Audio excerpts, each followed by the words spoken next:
नमस्कार.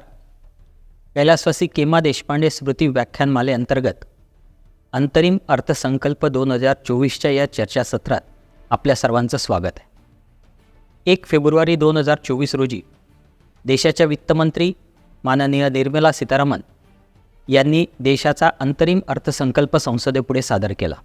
Honorable Speaker, I present the interim budget for 24-25. अर्थसंकल्प याचा अर्थ 1 एप्रिल ते 31 मार्च या आर्थिक वर्षामध्ये सरकारचं करापासूनचं उत्पन्न आणि त्यातून होणारा खर्च याचा अंदाज. कोणत्याही सरकारला पुढल्या आर्थिक वर्षामध्ये देशातील नागरिकांवर कर लादण्यासाठी आणि त्या कराच्या उत्पन्नातून देशांच्या नागरिकांसाठी खर्च करण्यासाठी संसदेची मंजुरी आवश्यक असते आणि म्हणून पुढील आर्थिक वर्ष सुरू होण्यापूर्वी संसदेमध्ये अर्थसंकल्पाच्या द्वारे ही मंजुरी घेतली जाते. परंतु ज्या वर्षामध्ये लोकसभेच्या निवडणुका असतात त्या आर्थिक वर्षामध्ये सरकार बदलतं. त्यामुळे आपल्या देशामध्ये स्वातंत्र्य मिळाल्यानंतर असा प्रघात आहे की जाणाऱ्या केंद्र सरकारने पुढील आर्थिक वर्षामध्ये निवडणुकीच्या कालावधीपर्यंतच्या खर्चाची मंजुरी संसदेमधनं प्राप्त करायची आणि मग येणाऱ्या सरकारसाठी पुढल्या आर्थिक वर्षातील उर्वरित कालावधीसाठी संपूर्ण अर्थसंकल्प मांडण्याची संधी सोडायची. याला म्हणतात अंतरिम अर्थसंकल्प. आत्तापर्यंत देशभरामध्ये जे अंतरिम अर्थसंकल्प सादर झाले त्याच्यात एक प्रघात असा पाळला गेला की या अर्थसंकल्पामध्ये कुठलीही मोठी घोषणा होत नाही, कराच्या तरतुदीमध्ये मोठे बदल होत नाही किंवा लोकांना लुभावणारी कुठलीही घोषणा ही केंद्र सरकारने करायची नाही. याही अर्थसंकल्पामध्ये या संसदेच्या परंपरेचं पालन झालं. त्यामुळे हा अंतरिम अर्थसंकल्प हा राजकीयदृष्ट्या कमी आणि अर्थशास्त्रीयदृष्ट्या जास्त महत्त्वाचा आहे आणि म्हणूनच या अर्थसंकल्पात कुठलीही राजकीय फुलबाज्या किंवा फटाके नव्हते. परंतु प्रत्येक अर्थसंकल्पाला असते तशी याही अर्थसंकल्पाला जागतिक अर्थव्यवस्थेची आणि भारतीय अर्थव्यवस्थेची पार्श्वभूमी आहे. जगाच्या अर्थव्यवस्थेबद्दल जर आपण बोललो तर 2023 या वर्षामध्ये जगाची अर्थव्यवस्था 3.1% वाढली. चालू वर्षी 2024मध्ये सुद्धा ती 3.1% वाढेल आणि पुढील वर्षी 2025 साली वाढीचा दर थोडासा वाढून 3.2 होण्याची शक्यता आहे. कोरोना महामारीनंतर जगातल्या सगळ्याच देशांमध्ये आर्थिक मंदी आली. लोकांचे व्यवसाय बंद होते. या मंदीतनं बाहेर पडण्यासाठी जगातल्या विविध देशातल्या मध्यवर्ती बँकांनी चलन पुरवठा वाढवला. कोरोना महामारी नंतर नियंत्रणात आली, परंतु हा जो काही चलन पुरवठा वाढलेला होता त्याचा परिणाम म्हणून जगातल्या सगळ्या देशांमध्ये महागाई मात्र मोठ्या प्रमाणावर वाढली. अमेरिकेमधली महागाई ही गेल्या 45 वर्षातला उच्चांक होता. युरोपमध्ये, ब्रिटनमध्ये सुद्धा महागाईमुळे लोकांचं जीवन जगणं मुश्किल झालं आणि मग नंतर ही महागाई कमी करण्यासाठी जगभरातल्या मध्यवर्ती बँकांनी व्याजाचे दर वाढवायला सुरुवात केली. मागच्या 2 वर्षामध्ये हे वाढीव व्याजाचे दर ही जगभरामध्ये कायम आहेत. दुसरी गोष्ट आर्थिक प्रगतीसाठी परिणामकारक ठरली ती म्हणजे युद्ध. गेल्या 2 वर्षामध्ये युक्रेनचं युद्ध, पॅलेस्टाईनचं युद्ध आणि आत्ता काही महिन्यापूर्वी सुरू झालेला रेड सी समुद्र मार्गातल्या वाहतुकीला होणारा अडथळा, या सगळ्यांमुळे देशभरामध्ये मालाच्या पुरवठ्यामध्ये अडचणी निर्माण झाल्या. त्याचप्रमाणे जगभरामध्ये तेलाच्या किमती वाढण्याची शक्यता निर्माण झाली. जरी आज जागतिक बाजारपेठेमध्ये तेलाची किंमत $80 पर बॅरल असली तरी कुठल्याही परिस्थितीमुळे ही किंमत वाढण्याची भीती आहे. आणि तिसरी महत्त्वाची गोष्ट म्हणजे येत्या वर्षभरामध्ये जगातल्या 64 देशांमध्ये सार्वत्रिक निवडणुका आहेत. अमेरिका असेल, ब्रिटन असेल, रशिया आहे, भारत आहे, इंडोनेशिया आहे. जवळपास जगातल्या 50% GDP असलेल्या देशांमध्ये यावर्षी निवडणुका आहेत आणि या निवडणुकासुद्धा जगाच्या अर्थव्यवस्थेच्या प्रगतीवर परिणाम करणार आहेत. आणि तिसरी गोष्ट म्हणजे चीनची अर्थव्यवस्था. चीनच्या अर्थव्यवस्थेशिवाय आपण जगाच्या अर्थव्यवस्थेचा विचार करू शकत नाही. गेले काही वर्ष चीनमध्ये रिअल इस्टेट सेक्टरमधलं संकट घोंगावत आहे. याशिवाय चीनच्या अर्थव्यवस्थेची खरी पुरेशी माहिती जगाला उपलब्ध होत नाही. त्यामुळे चीनची अर्थव्यवस्था यापुढे किती वेगाने वाढेल, त्याचा जगाच्या अर्थव्यवस्थेवर काय परिणाम होईल याबाबतची अनिश्चितता ही जागतिक अर्थव्यवस्थेमध्ये आपल्याला पाहायला मिळते. या सगळ्या पार्श्वभूमीवर भारतीय अर्थव्यवस्थेचा जर आपण विचार केला तर सन 2023-24 या चालू वर्षामध्ये भारताची अर्थव्यवस्था साधारणतः 7.2% वाढेल. अर्थव्यवस्थेचा हा वाढीचा दर पुढल्या वर्षी सन 2024-25मध्ये 6.3 ते 6.5% असेल असं म्हणतात. 31 मार्च 2024 रोजी भारताची अर्थव्यवस्था ही $3.73 ट्रिलियन असेल आणि आजही ती जगातली 5वी सगळ्यात मोठी अर्थव्यवस्था आहे. कोरोना महामारीनंतर इतर देशांच्या मध्यवर्ती बँकांसारखं आपल्या देशामध्ये सरकारने आणि रिझर्व्ह बँकेने फार मोठा चलन पुरवठा केला नाही. जी काही वाढ किंवा खर्च सरकारने केला तो पायाभूत सुविधांवर केला. त्यामुळे आपल्या देशामध्ये जगाच्या इतर देशांच्या तुलनेने महागाई कमी राहिली आणि व्याजदरसुद्धा नियंत्रणात राहिले. सन 2023-24 या वर्षाचा विचार केला तर भारतीय अर्थव्यवस्थेमधल्या काही वैशिष्ट्यांचा आपल्याला सहज लक्षात येतात. सगळ्यात मोठं वैशिष्ट्य म्हणजे कराचं उत्पादन सरकारचं वाढलं. या वर्षामध्ये इन्कम टॅक्स हा मागच्या अर्थसंकल्पीय अंदाजापेक्षा जवळपास 2,86,000 कोटींनी वाढणार आहे. तसंच GSTचंही उत्पन्न 1,00,000 कोटीपेक्षा जास्त होणार आहे. आणि त्यामुळे वित्तीय तूट मागच्या वर्षी अर्थसंकल्पामध्ये सन 2023-24साठी वित्तीय तूट GDPच्या 5.9% असेल असं म्हटलेलं होतं. प्रत्यक्षात ती 5.8% असणार आहे. म्हणजे जवळपास 52,000 कोटी रुपयाने सरकारची वित्तीय तूट यावर्षी कमी असणार आहे. मागच्या वर्षी सरकारने 10,00,000 कोटी रुपये पायाभूत सुविधांवर खर्च करण्याचा संकल्प केला होता. चालू वर्षामध्ये साधारणतः 9,50,000 कोटी रुपयापर्यंतचा खर्च हा सरकारचा पायाभूत सुविधांवर होणार आहे. म्हणजे आपण असं म्हणू शकतो की पायाभूत सुविधांच्या अंदाजामध्ये जे काही 50,000 कोटी रुपयांची बचत होणार आहे तेवढीच बचत सरकारच्या वित्तीय तुटीमध्ये पण आहे. भारतीय अर्थव्यवस्थेचं एक वैशिष्ट्य असं आहे की GDPच्या कॉम्पोजिशनमध्ये प्रायव्हेट कन्झम्पशनचं प्रमाण सगळ्यात जास्त आहे. कुठल्याही देशाच्या GDPमध्ये 4 प्रमुख घटक असतात.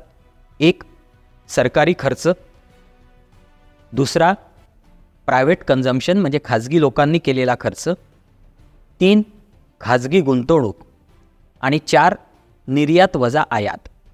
या चौघांची बेरीज म्हणजे देशाचा GDP. मागच्या वर्षभरामध्ये हा GDP वाढीसाठी सरकारने आपला खर्च वाढवला. परंतु आपल्या देशाच्या अर्थव्यवस्थेच्या स्थितीमध्ये एक वैशिष्ट्य असं आहे की आपल्या देशाच्या GDPमध्ये जवळपास 60% वाटा हा प्रायव्हेट कन्झम्पशनचा आहे. 140 कोटी लोकसंख्येला दैनंदिन जीवनासाठी आणि गरजा पूर्ण करण्यासाठी जे काही वस्तू आणि सेवांची गरज लागते ती GDPचा हा फार मोठा हिस्सा आहे. आणि चौथं वैशिष्ट्य आपल्या अर्थव्यवस्थेचं राहिलं ते म्हणजे सुदृढ बँकिंग सेक्टर.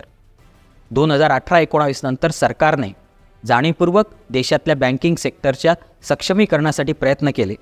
त्याचा परिणाम असा झाला की सन 2022-23मध्ये बँकेचा नफा हा 2,00,000 कोटींपेक्षा जास्त होता.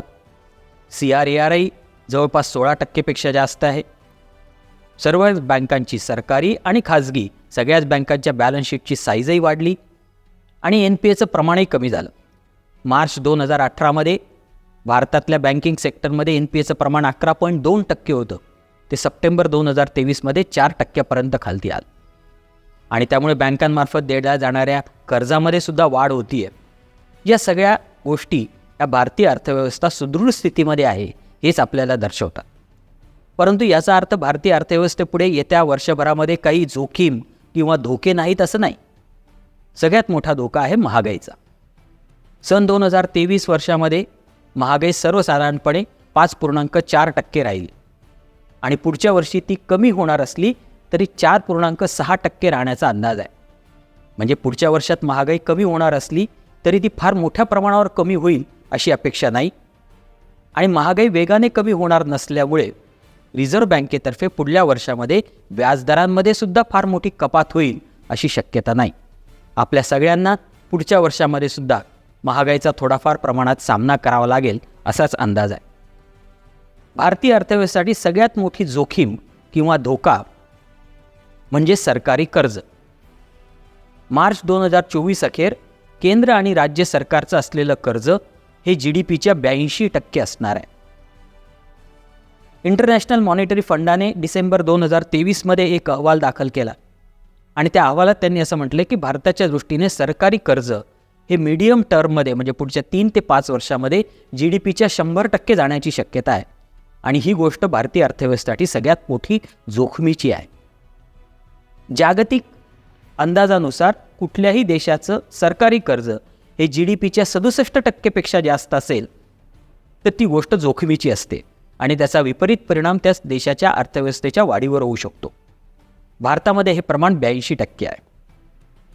त्यामुळे साहजिकच पुढच्या काही आर्थिक वर्षांमध्ये सरकारचं व्याजाचा खर्च वाढणार आहे. सरकारचा व्याजाचा खर्च वाढला की सरकारची वित्तीय तूट वाढणार. सरकारला लोकोपयोगी योजना किंवा पायाभूत सुविधांवर खर्च करण्यासाठी कमी निधी उरणार. सरकार जास्तीत जास्त रक्कम कर्जरूपाने उभारणार. किंबहुना भविष्यामध्ये अशी स्थिती होऊ शकते की कर्जरूपाने उभारलेली सगळी रक्कम ही केवळ व्याज भरण्यामध्ये जाईल आणि भारतातल्या GDPच्या प्रमाणामध्ये सरकारी कर्जाचं प्रमाण हे वाढत जाईल.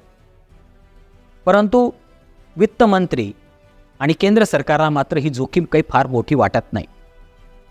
एका इंटरव्ह्यूमध्ये वित्तमंत्र्यांनी असं सांगितलं की जरी सरकारी कर्जाचं प्रमाण 82% GDPच्या इतकं मोठं असलं तरी त्यातलं मेजॉरिटी कर्ज जवळपास 95% कर्ज हे रुपयातलं कर्ज आहे, परकीय चलनातलं नाही. त्यामुळे परकीय चलनाची जी काही जोखीम आहे ती भारताच्या दृष्टीने अत्यंत नगण्य आहे आणि बहुतांशी कर्ज हे दीर्घ मुदतीचं आहे. भारताची अर्थव्यवस्था पुढच्या काळामध्ये जर 7% पेक्षा जास्त दराने वाढत राहिली तर केंद्र सरकारला असा विश्वास आहे की हे कर्ज भविष्यात कमी होऊ शकतं. परंतु जर सरकारी कर्ज GDPच्या प्रमाणामध्ये कमी करायचं असेल तर सरकारला आपलं कराचं उत्पन्न वाढवावं लागेल. नवीन करदाते कराच्या जाळ्यामध्ये आणावे लागतील.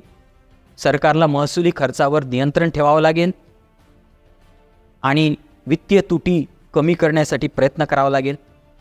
एकूणच लोकप्रियतेसाठी ज्याला आपण रेवडी म्हणतो तसं वाटप न करता आर्थिक शिस्त जर पाळली तर भारताचं सरकारी कर्जाचं GDPशी असलेलं प्रमाण हे कमी होऊ शकतं. या सगळ्या भारतीय आणि जागतिक अर्थव्यवस्थेच्या पार्श्वभूमीवर माननीय अर्थमंत्र्यांनी मोदी सरकारच्या या कालावधीचा शेवटचा अर्थसंकल्प संसदेपुढे मांडला. 2024 सालच्या या अंतरिम अर्थसंकल्पातलं माननीय निर्मला सीतारामन यांचं भाषण हे केवळ 58 मिनिटाचं होतं. आत्तापर्यंत निर्मला सीतारामन यांनी केलेल्या बजेटच्या 6 भाषणांपैकी हे सगळ्यात कमी कालावधीचं होतं.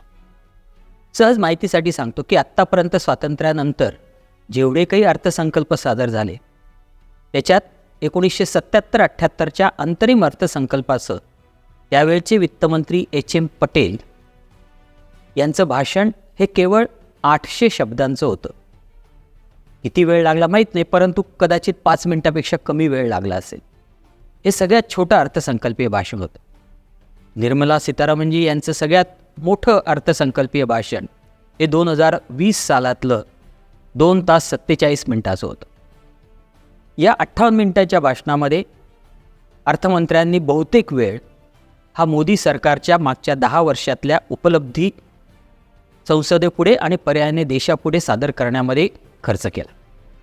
आपल्या भाषणात त्यांनी असं सांगितलं की गेल्या 10 वर्षामध्ये 25 कोटी लोक हे दारिद्र्य रेषेच्या बाहेर आलेले आहेत.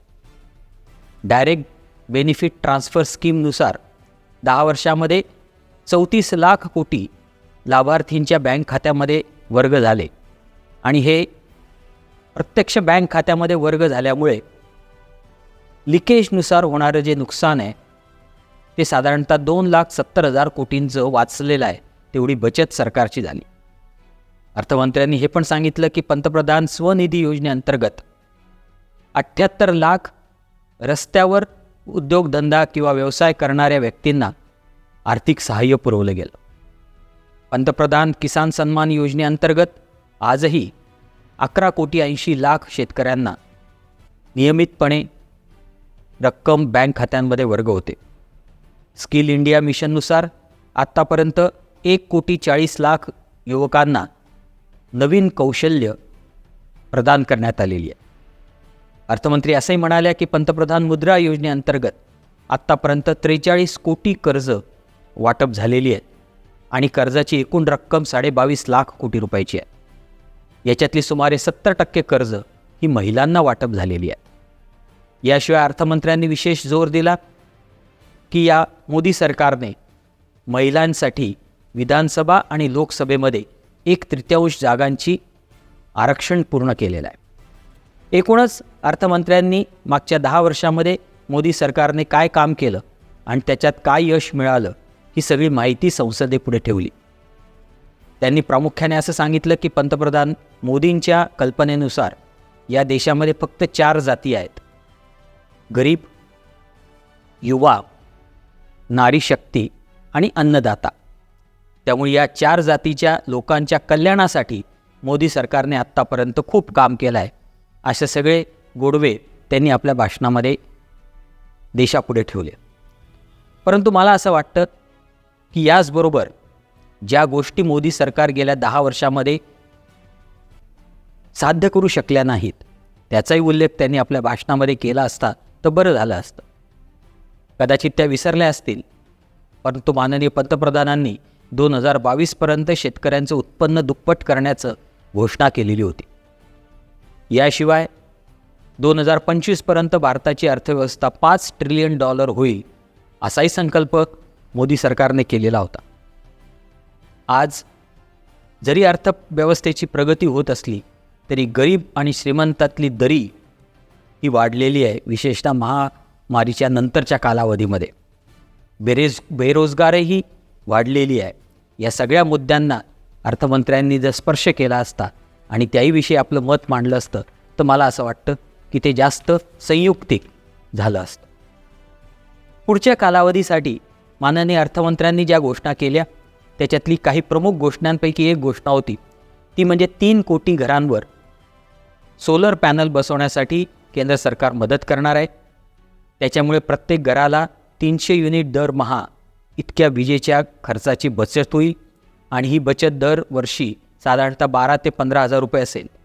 यापेक्षा जास्त वीज निर्माण झाली तर ती वीज कंपन्यांना विकतासुद्धा येणार आहे. याचा अर्थ केंद्र सरकार सोलर पॅनल फुकट देणार आहे असा त्याचा अर्थ नाही, मदत करणार आहे. याशिवाय मध्यमवर्गीयांसाठी घरं बांधण्याची योजनाही अर्थमंत्र्यांनी जाहीर केली. पंतप्रधान आवास योजनेअंतर्गत जे मध्यमवर्गीय शहरी भागामध्ये भाड्याच्या घरात राहतात किंवा झोपडपट्टीत राहतात किंवा ज्यांचं स्वतःचं घर नाही आहे अशांना त्यांचं घर बांधण्यासाठी योजना केंद्र सरकार घेऊन येणार आहे. ग्रामीण भागामध्ये 3 कोटी घरांचं बांधकाम पूर्ण झालेलं आहे. आणखीन 2 कोटी घरं बांधली जातील असंही अर्थमंत्री म्हटलं आहे. शेतकऱ्यांच्या किंवा कृषी क्षेत्राच्या विकासासाठी ज्या काही घोषणा अर्थमंत्र्यांनी केल्या त्याच्यामध्ये पहिली म्हणजे आत्मनिर्भर ऑइल सीड अभियान. याच्या अंतर्गत मोहरी, सोयाबीन, भुईमूग, तीळ आणि सूर्यफूल या 5 तेलबियांच्या उत्पादनाच्या वाढीसाठी संशोधन आणि मदत करण्याचं आश्वासन अर्थमंत्र्यांनी दिलं. डेअरी विभागासाठी पशुधन विभागाच्या मदतीसाठी सुद्धा काही योजना घेऊन येण्याचं अर्थमंत्र्यांनी सुतोवाच केलं. मत्स्यसंपदा याही अंतर्गत मासेमारीचं उत्पादन वाढवणं, निर्यात वाढवणं आणि मासेमारी बांधवांना त्यासाठी काही मदत करणं हेही अर्थमंत्र्यांनी सांगितलं. अर्थमंत्र्यांनी ज्या वैशिष्ट्यपूर्ण घोषणा केल्या त्याच्यातली एक प्रमुख घोषणा होती ती म्हणजे लखपती दीदी. अर्थमंत्री असं म्हणाले की देशभरामध्ये आज 83 लाख स्मॉल हेल्प ग्रुप आहेत आणि त्या अंतर्गत 9 कोटी महिला जोडलेल्या आहेत. यापैकी सुमारे 1 कोटी महिलांचं उत्पन्न वर्षाचं 1 लाखपेक्षा जास्त झालं आहे. त्यामुळे त्या लखपती दीदी आहेत. पुढील काही वर्षांमध्ये हे टार्गेट 2 कोटी महिला लखपती दीदी बनवण्याचं होतं, ते आता वाढवून 3 कोटी महिलांना लखपती दीदी बनवण्याचं टार्गेट किंवा निश्चय केंद्र सरकारने केलेला आहे. आणखीन एक वैशिष्ट्यपूर्ण घोषणा झाली ती म्हणजे आपल्या देशामध्ये संशोधन आणि अनुसंधान, रिसर्च आणि इनोव्हेशनसाठी खाजगी क्षेत्राला प्रोत्साहन देण्यासाठी 1 लाख कोटी रुपयाचा कॉर्पस फंड केंद्र सरकार पुढच्या काही वर्षामध्ये तयार करणार आहे. हा कॉर्पस फंड एखाद्या वित्तीय संस्थेला किंवा स्वतंत्र संस्थेकडे सोपवला जाईल आणि मग त्या संस्थेकडनं खाजगी क्षेत्रातल्या शास्त्रज्ञांना किंवा संशोधन करणाऱ्या संस्थांना 50 वर्षापर्यंतच्या दीर्घ कालावधीसाठी आणि 0 दरापर्यंतच्या कमी व्याजदराने कर्ज देण्यात येईल, जेणेकरून संशोधनामध्ये खाजगी क्षेत्राला प्रॉफिटॅबिलिटी कमवण्यासाठी आवश्यक असलेली मदत पोहोचेल. रेल्वेच्या बाबतीत मोठी घोषणा झाली. अर्थमंत्री असं म्हणाल्या की 3 मेजर कॉरिडॉर्स आम्ही निर्माण करणार आहोत. त्याच्यामध्ये एनर्जी म्हणजे कोळसा किंवा तेल, मिनरल आणि सिमेंटच्या वाहतुकीसाठी कॉरिडॉर असतील. याशिवाय उत्पादन क्षेत्राला बंदरांमध्ये माल पाठवणं सोयीचं व्हावं यासाठी पोर्ट कनेक्टिव्हिटीचा कॉरिडॉर असेल आणि ज्या ठिकाणी पॅसेंजर वाहतूक खूप मोठ्या प्रमाणावर आहे त्या ठिकाणी त्याचा विपरीत परिणाम माल वाहतुकीवर होतो आणि म्हणून माल वाहतुकीसाठी अशा क्षेत्रामध्ये स्वतंत्र कॉरिडॉर निर्माण केले जातील. रेल्वेसाठीची तरतूदही वाढवलेली आहे. येत्या काही वर्षामध्ये रेल्वेच्या कार्यक्षमतेमध्ये वाढ होईल असंही त्या म्हणाल्या. याशिवाय green energy, electric vehicle, tourist सेंटरच्या डेव्हलपमेंटसाठी राज्य सरकारांना मदत, अशा अनेक घोषणा अर्थमंत्र्यांनी आपल्या भाषणामध्ये केल्या. अर्थात या सगळ्या केवळ पुढील वर्षासाठी आहेत असं नाही, तर पुढील 5 वर्षासाठी विकासाची दिशा स्पष्ट करणाऱ्या या सगळ्या घोषणा होत्या. 2047पर्यंत भारताला विकसित भारत करायचं आणि त्यासाठीचा रोडमॅप काय असेल यासंबंधीचे काही संकेत त्यांनी आपल्या भाषणामध्ये दिले. परंतु याशिवाय काही 3 इंटरेस्टिंग घोषणा अर्थमंत्र्यांनी केल्या की ज्या मी तुमच्या लक्षात आणून देऊ इच्छितो. अर्थमंत्री असं म्हणाल्या की वेगाने वाढणारी लोकसंख्या आणि त्याची घटक यांचा अभ्यास करण्यासाठी आम्ही एक कमिटी स्थापन करणार आहोत. आता भारताची लोकसंख्या ही जगात सगळ्यात जास्त आहे, ती वेगाने वाढती पण आहे. परंतु भारत हा सगळ्या युवा लोकांचा देश आहे. लोकसंख्येमध्ये तरुणांचं प्रमाण हे वाढतं आहे आणि त्याचा फायदा करून घेणं हे भारतीय अर्थव्यवस्थेसाठी अत्यंत महत्त्वाचं आहे. त्यामुळे या सगळ्यांच्या गोष्टींचा विचार करून अर्थव्यवस्थेला चालना मिळण्यासाठी काय उपाय करता येतील यासंबंधी ती कमिटी सरकारला पुढच्या काही वर्षामध्ये सूचना देईल आणि त्यानुसार त्या सूचनेनुसार सरकार याचा कसा फायदा मिळवून घेता येईल यासाठी प्रयत्न करणार आहे. दुसरी गोष्ट त्यांनी अशी सांगितली की इन्कम टॅक्स कायद्यामध्ये 1960-61 सालापासून काही करदात्यांकडे डिमांड्स पेंडिंग आहेत, येणं बाकी आहे. अशा एकूण 2,68,00,000 डिमांड्स आहेत आणि त्याची एकूण रक्कम ही 35 लाख कोटी रुपये आहे. या सगळ्या डिमांड्सपैकी ज्या छोट्या डिमांड्स आहेत आणि ज्या अनरिकन्साइल्ड आहेत, ज्या अनव्हेरीफाईड आहेत, ज्या कदाचित करदात्यांनी भरलेल्या असतील परंतु त्याचं रेकॉर्ड इन्कम टॅक्स खात्याकडे नाही, अशा या डिमांड्सपैकी मार्च 2010 सालापर्यंतच्या 25,000 रुपयापर्यंतच्या इन्कम टॅक्सच्या डिमांड्स आणि 2011 ते 2015पर्यंतच्या 10,000 रुपयापर्यंतच्या डिमांड्स या सरकार मागे घेणार आहे. ही 25,000 आणि 10,000 रुपयाची मर्यादा ही बेसिक डिमांडची आहे, त्याच्यावरचे इंटरेस्ट वगैरे त्याच्यात ॲड केलेलं नाही. बेसिक डिमांड जर या मर्यादेच्या आत असेल तर कुठलंही चौकशी न करता या डिमांड सरकार परत घेणार आहेत. अर्थमंत्री असं म्हणाल्या की अशा साधारणतः 1 कोटी डिमांड्स आहेत आणि ज्याची एकूण रक्कम ही 3,500 कोटी रुपयापर्यंतची आहे. या डिमांड्स वेबसाईटवर दिसतील आणि 31 मार्चपर्यंत त्या परत घेतल्या जातील. तिसरी घोषणा अर्थमंत्र्यांनी केली ती म्हणजे पुढच्या वर्षी संसदेमध्ये व्हाईट पेपर जाहीर केला जाईल. UPA सरकारच्या कालावधीमध्ये 2004 ते 2014मध्ये भारताची अर्थव्यवस्था कशी होती, त्याचं व्यवस्थापन कसं झालं, 2014 नंतर मोदी सरकारच्या कालावधीमध्ये 2014 ते 2024पर्यंत अर्थव्यवस्थेने काय प्रगती केली यासंबंधीची संपूर्ण माहिती ही संसदेमध्ये जाहीर केली जाईल. मागील अर्थव्यवस्थेच्या व्यवस्थापनातील चुका काय झाल्या आणि त्यापासून काय शिकता येईल हा या व्हाईट पेपरचा उद्देश असेल असं अर्थमंत्री म्हटल्या. मला असं वाटतं की ही घोषणा अर्थशास्त्रीय कमी आणि राजकीय जास्त असेल. मोदी सरकारच जर हा व्हाईट पेपर तयार करणार असेल तर त्या व्हाईट पेपरमध्ये काय असेल याचा आपण सर्वजण अंदाज बांधू शकता.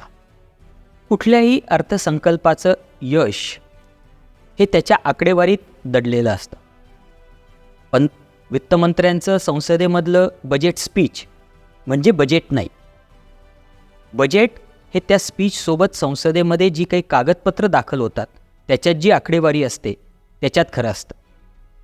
असं आपण म्हणतो की डेव्हिल लाईज इन डिटेल्स. त्यामुळे अर्थसंकल्प जर खरंच समजून घ्यायचा असेल तर या आकडेवारीकडे बघणं अत्यंत महत्त्वाचं आहे. अंतरिम अर्थसंकल्प 2024मधली काही मोजकी ठराविक आकडेवारी मी आपल्यापुढे मांडतो. टॅक्स रेव्हेन्यू 2023-24च्या रिवाईज बजेटनुसार सरकारचं कराचं उत्पन्न 23,23,918 कोटी रुपये अपेक्षित आहे आणि पुढच्या वर्षी कराच्या उत्पन्नाचा अंदाज केंद्र सरकारने केलेला आहे 26,01,574. ही वाढ साधारणतः 11.95% येते. नॉमिनल GDPची पुढच्या वर्षीची वाढ ही 11.5% अपेक्षित आहे. नॉमिनल GDP वाढ याचा अर्थ स्थिर किमतीमध्ये होणारी GDPची वाढ, त्याचा दर अधिक महागाईचा दर. पुढील वर्षामध्ये जर साधारणतः 4.5% इतका महागाईचा दर राहणार असेल आणि 7% इतका GDP वाढीचा दर राहणार असेल तर या दोघांची बेरीज 7 अधिक 4.5 11.5% हा GDPचा नॉमिनल वाढीचा रेट असणार आहे. आणि तेवढंच कराच्या उत्पन्नामधली वाढ केंद्र सरकारने अपेक्षित केलेली आहे. याचा अर्थ जेवढा GDP वाढणार तेवढंच सरकारचं कराचं उत्पन्न वाढणार आहे. कर संकलनामध्ये जी काही कार्यक्षमता वाढणं अपेक्षित आहे त्याचा कुठलाही अंदाज याच्यात धरलेला नाही. त्यामुळे जर मागच्या वर्षी इतक्याच करदात्यांनी कर भरला, त्याच दराने कर भरला तरी GDP 11.5% वाढला तर कराचं उत्पन्नसुद्धा 11.5% वाढणार आहे आणि तेवढाच अंदाज केंद्र सरकारने घेतलेला आहे.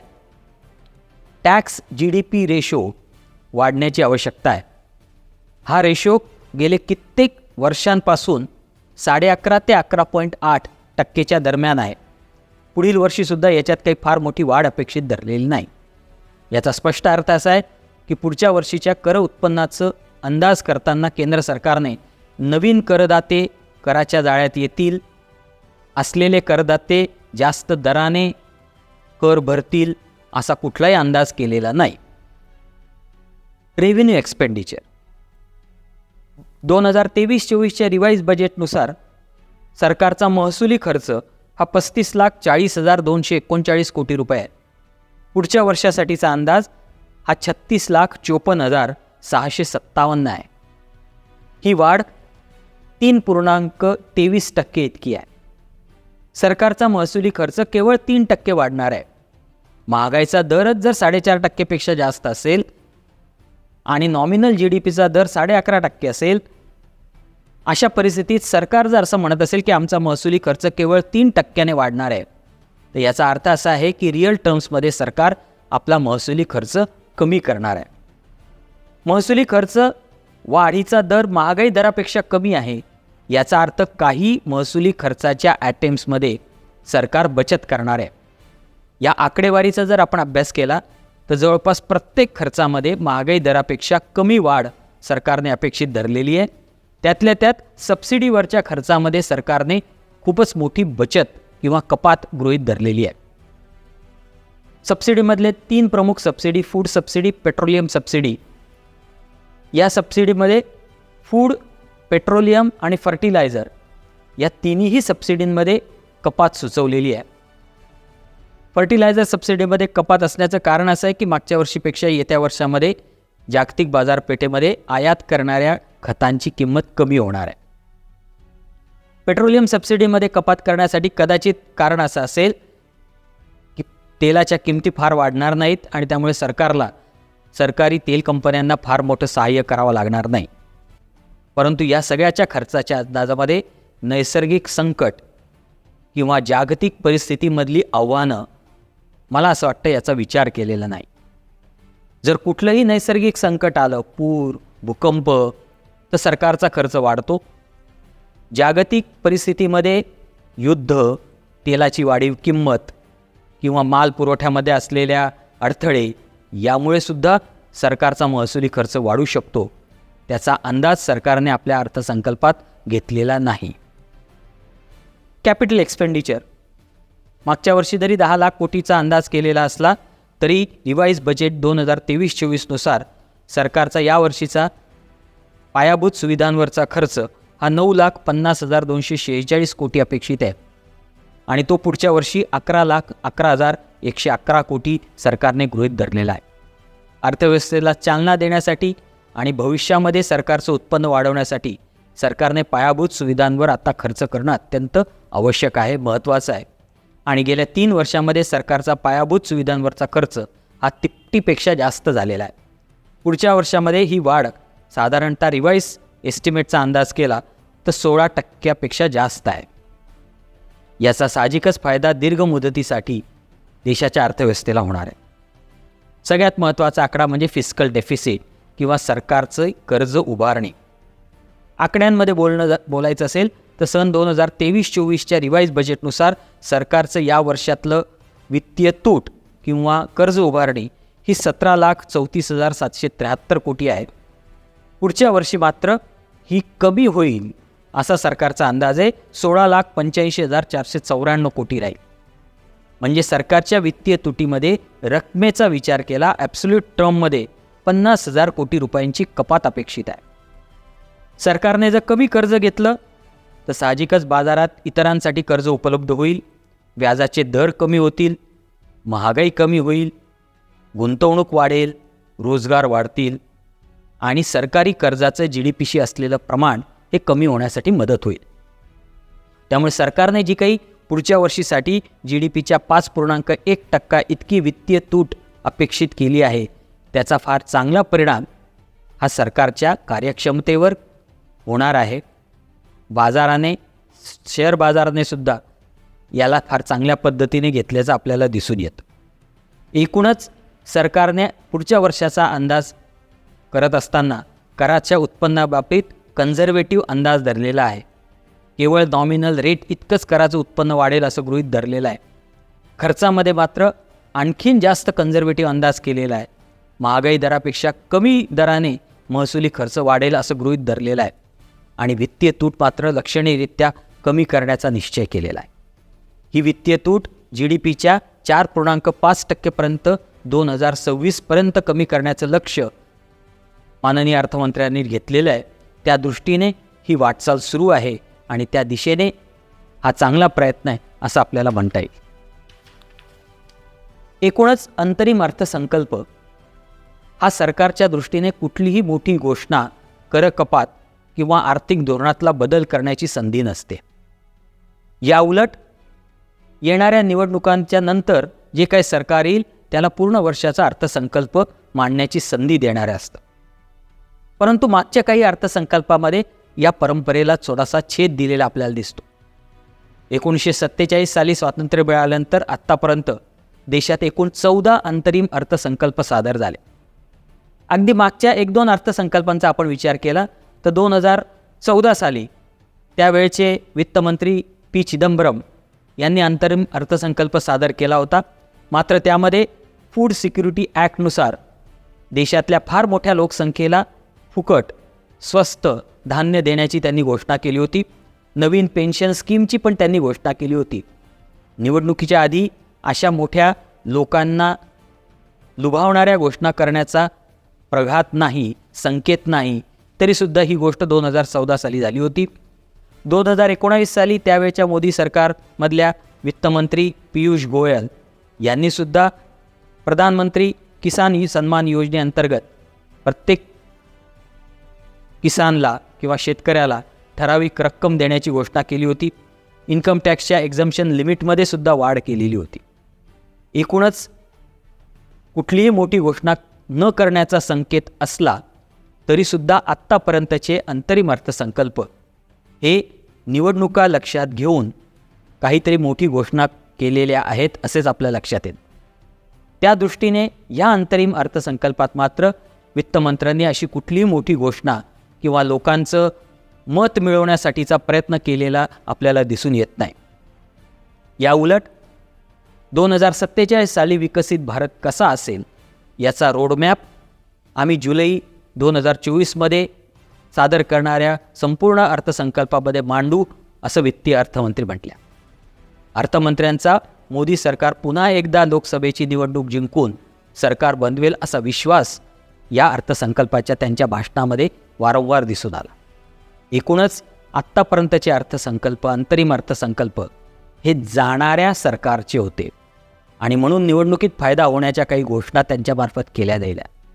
मला असं वाटतं की 2024चा अंतरिम अर्थसंकल्प हा पुन्हा येणाऱ्या सरकारचा आहे आणि तसा वित्तमंत्र्यांना आणि पंतप्रधानांना विश्वास आहे. म्हणूनच लोकांना लुभावणारी कुठलीही घोषणा झाली नाही. आत्तापर्यंतचे अर्थसंकल्प हे जाणाऱ्या सरकारचे होते. हा अर्थसंकल्प येणाऱ्या सरकारचा आहे. जुलै 2024मध्ये जे काही नवीन सरकार या देशामध्ये आरूढ होईल ते 2047पर्यंत विकसित भारत साध्य करण्यासाठी अर्थसंकल्पामध्ये कशा पद्धतीने वाटचालीचा आराखडा दाखल करतो हे बघणं महत्त्वाचं ठरेल. धन्यवाद. या अंतरिम अर्थसंकल्पाचं व्याख्यान ज्या संस्थांनी आपल्या फेसबुक लाईव्हवर दाखवलं त्यांचे मी आभार मानतो. लघुउद्योग भारती महाराष्ट्र प्रदेश, सॅटर्डे क्लब महाराष्ट्र, विश्वसंवाद केंद्र देवगिरी, खानदेश उद्योग प्रबोधिनी, क्रेडाई धुळे शाखा, Mars Gurukul and FSR solutions यांच्या फेसबुक पेजवरनं हे व्याख्यान लाईव्ह झालं. त्या सर्वांचे आभार. या व्याख्यानाचं तांत्रिक सहकार्य Shri Devendra Suryavanshi, FSR solutions private limited यांची फार मोलाची मदत झाली. त्यांचेही विशेष आभार. धन्यवाद.